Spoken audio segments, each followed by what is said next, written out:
Hello everyone. Our next topic is approximation method, their need, variation principle and application of variation principle. Now see what is approximation.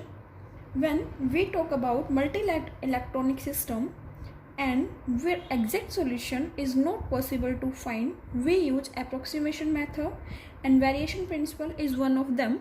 Here we have two primary approximation techniques, variation method and perturbation. Perturbation हमारे syllabus में नहीं है, हम variation की बात करेंगे.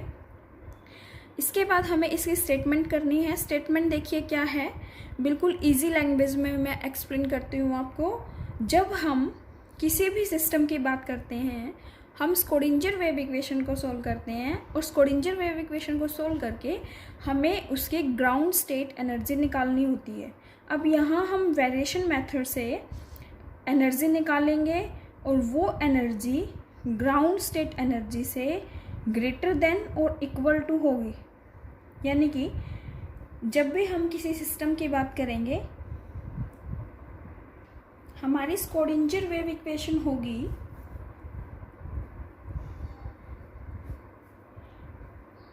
H psi naught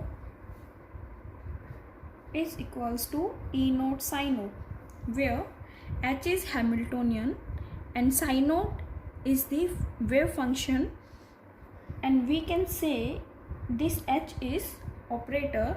जब हम इस psi फंक्शन पे हैमिल्टोनियन ऑपरेटर को ऑपरेट करवाते हैं तो हमें एक आइगन वैल्यू मिलती है जिसे हमने E नोट से लिखा और हमें फंक्शन एच टीज मिलेगा. ये हमारी स्क्रोडिंजर वेव इक्वेशन है. ये जो एनर्जी है ई नोट, इसे हम कांस्टेंट मानते हैं क्योंकि ये आइगन वैल्यू है. हम लिख लेते हैं, ये है हमारा आइगन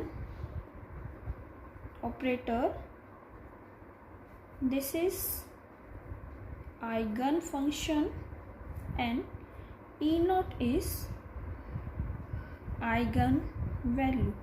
और आइगन वैल्यू क्या होती है, हम इसे कांस्टेंट मान के चलते हैं.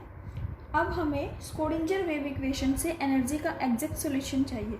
जब हम मल्टी इलेक्ट्रॉनिक सिस्टम की बात करते हैं तो हम स्क्रोडिंजर वेव इक्वेशन को अच्छे से सोल्व नहीं कर पाते हैं क्योंकि मल्टी इलेक्ट्रॉनिक के केस में कॉम्प्लिकेशंस बढ़ जाती है, वहाँ पे इक्वेशन सोल्व नहीं होती है और एनर्जी भी हम नहीं निकाल पाते हैं. अब देखिए, हम एनर्जी को सोल्व करने के लिए हमें इसमें आइगन वैल्यू है ये फाइंड आउट करनी है, यानी कि हमें एनर्जी की वैल्यू निकालनी है. इसके लिए हम क्या करेंगे, इस फंक्शन को हम साई स्टार से दोनों तरफ मल्टीप्लाई कर लेंगे.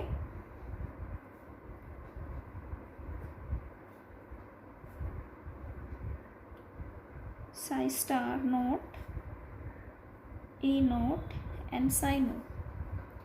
अब हम क्या करेंगे, इस इक्वेशन को इंटीग्रेट करेंगे both side with respect to volume integral या फिर वॉल्यूम एलिमेंट डी टाउ.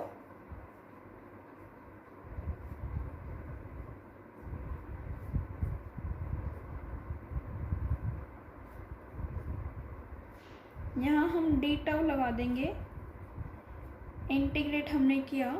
अब हम यहाँ नॉर्मली बात कर रहे हैं तो हमने स्क्रोडिंजर इक्वेशन को जनरल फॉर्म में लिया है. यहाँ से हम ई नॉट को बाहर निकाल सकते हैं क्योंकि ये एक कांस्टेंट टर्म है और इंटीग्रेशन से इस पर कोई इफेक्ट भी नहीं पड़ेगा. हमने लिखा यहाँ डी टो.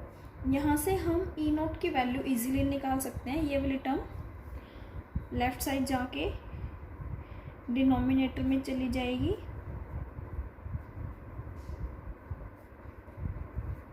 डिवाइड करेंगे सेम टर्म से. अब अगर हमारा फंक्शन नॉर्मलाइज्ड है तो हम इस डिनोमिनेटर वाले टर्म को 1 कंसिडर कर लेंगे क्योंकि ये कंडीशन है नॉर्मलाइजेशन की. अदरवाइज अगर हमें फंक्शन का पता नहीं है कि नॉर्मलाइज है या नहीं है तो हम इसे एज इज रखेंगे. ये हमने एनर्जी निकाली है in case of one day box, sorry general है. वन डे बॉक्स के लिए हम बाद में करेंगे जब हम एप्लीकेशन की बात करेंगे. ये हमारी एनर्जी है। इसके बाद हम देखते हैं वेरिएशन थ्योरम है, वो क्या कहती है, वेरिएशन मेथड क्या है। ये हमने ग्राउंड स्टेट की एनर्जी निकाली है किसी भी सिस्टम के लिए जनरल मान के।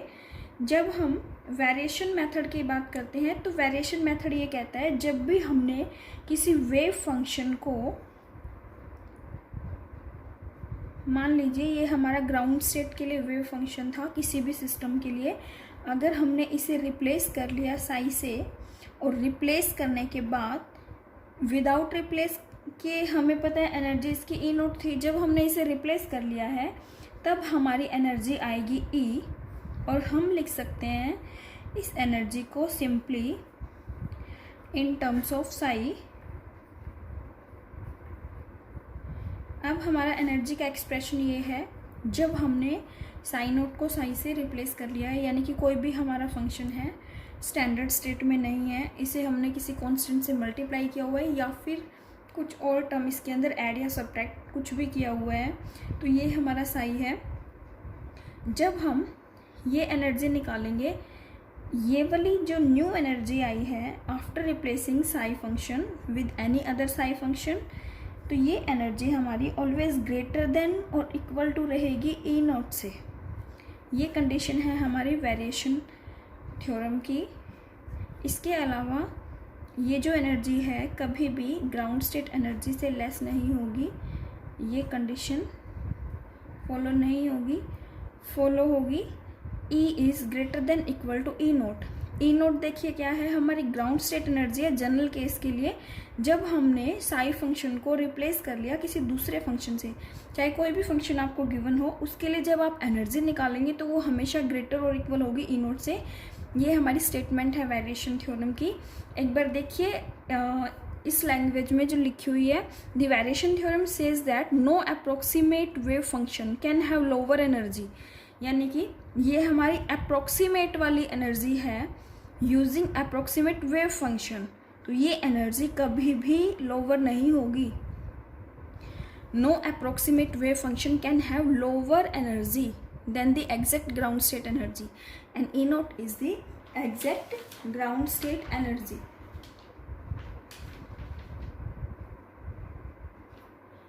अब हम वेरिएशन प्रिंसिपल की कंडीशंस के बेस पे निकाल सकते हैं या डिसाइड कर सकते हैं कि जो वेव फंक्शन हमने लिया है या फिर गिवन है क्वेश्चन में वो एक्सेप्टेबल है या नहीं है। इसको निकालने के लिए हम परसेंटेज एरर निकालेंगे। परसेंटेज एरर क्या होती है, दिस इज ई एनर्जी जो हमने वेव फंक्शन को रिप्लेस करने के बाद, यानी कि इसे हम ट्रायल वेव फंक्शन भी बोल सकते हैं। ट्रायल वेव फंक्शन यानी कि जो हमने अलग अलग वैल्यूज पुट करके ट्रायल के लिए जो साई फंक्शन लिया है वो है trial wave function. Energy of trial wave function minus ground state energy divided by ground state energy into 100। अब देखिए करना क्या है, अगर हमारी परसेंटेज एरर पॉजिटिव आती है तो वेव फंक्शन हमारा यानी कि साई एक्सेप्टेबल होगा। इन केस अगर हमारी परसेंटेज एरर नेगेटिव आएगी तो हमारा साई फंक्शन क्या होगा, नॉट एक्सेप्टेबल।